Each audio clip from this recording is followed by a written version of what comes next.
হরে কৃষ্ণ বন্ধুরা। তো এখন হবে চিড়ের পোলাও, সরি চিড়ের পোহা। তো চিড়ের পোহার জন্য চিড়েটাকে খুব সুন্দর করে ধুয়ে রেখেছি, মানে ভিজিয়ে রাখা চলবে না, ভালো করে মানে ধুয়ে জল পাল্টে পাল্টে ধুয়ে আর পুরো জল ঝরতে দিয়ে দিয়েছিলাম, যতটা চেপে চেপে জল বের করা যায় জল বের করে রেখেছিলাম বলে এরকম সুন্দর ঝরঝরে হয়েছে, নাহলে কিন্তু কাদা কাদা হয়ে যেত। কেমন? আর এখানে নুন হলুদ আর জিরে দিয়ে আলুটাকে সুন্দর করে ভেজে নিয়েছি, যেমন আলুটা মানে সেদ্ধও হয়ে যায় এবং ভাজাও হয়ে যায়। সেদ্ধ ভাজা দুটোই হয়ে গেছে। এখানে কিশমিশটাকে খুব সুন্দর করে ভালো করে জল দিয়ে ধুয়েছিলাম, ধুয়ে ফ্রেশ করে রেখে সেটাকে ভালো করে তেলে ভেজে নিয়েছি। আর এখানে আছে মানে কাজু আর চিনাবাদাম, কাজু আর চিনাবাদামকে ভালো করে তেলে একদম ভেজে রেখেছি। আর এখানে কিশমিশকেও ধুয়ে ভেজে রেখেছি। আর এখানে তো চিড়েটা ধুয়ে একদম জল ঝরিয়ে রেখে আছে। আর এখানে তো একটু বেশি করে তেল দিয়ে একদম হলুদ হলুদ করে একদম ভেজে নিয়েছি।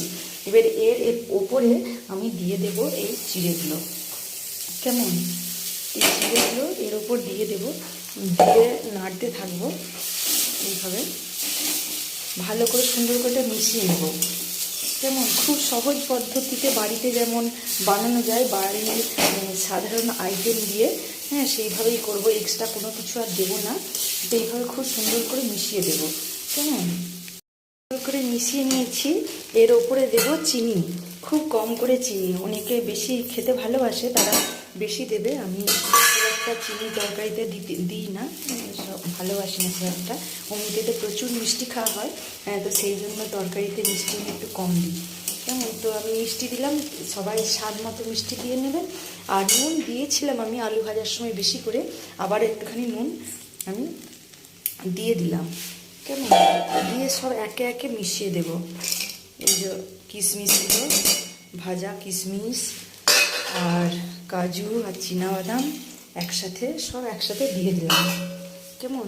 দিয়ে খুব সুন্দর করে মিশিয়ে নিতে হবে।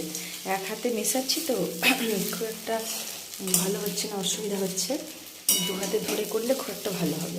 মিশিয়ে নিলাম। কেউ কারো বাড়িতে যদি ঝুরি ভাজা থাকে এর ওপরে একটু ঝুরি ভাজা দিয়ে সার্ভ করতে পারেন। এই তো একদম অলমোস্ট ডান হয়ে গেছে। এটাই মানে বাড়িতে যা যা ছিল একদম সিম্পল, কম উপকরণ দিয়ে সিম্পলভাবে বানালাম। এটাতে আরও অনেক কিছু দিয়ে অনেকভাবে বানানো যায়, সেইগুলো আমি আবার পরে অন্য দিন দেখাবো অন্য ভিডিওতে। এখন এটাই সকালের জলখাবারে খুব ভালো লাগবে খেতে। যে মিষ্টি খেতে ভালোবাসেন একটু মিষ্টি মিষ্টি করে করবেন, আর যে মিষ্টি খেতে ভালোবাসবেন না কম মিষ্টি দেবেন। এটা কিন্তু কালারটা খুব সুন্দর হয়েছে, এখানে কেমন লাগছে কালারটা জানি না, কিন্তু অরিজিনালি কালারটা খুব সুন্দর হয়েছে আর কি। ব্যাস একদম একদম মেশানো কমপ্লিট, একদম ভাজা কমপ্লিট, একদম অলমোস্ট ডান ডান। হরে কৃষ্ণ, রাধে রাধে, জয় রাধে।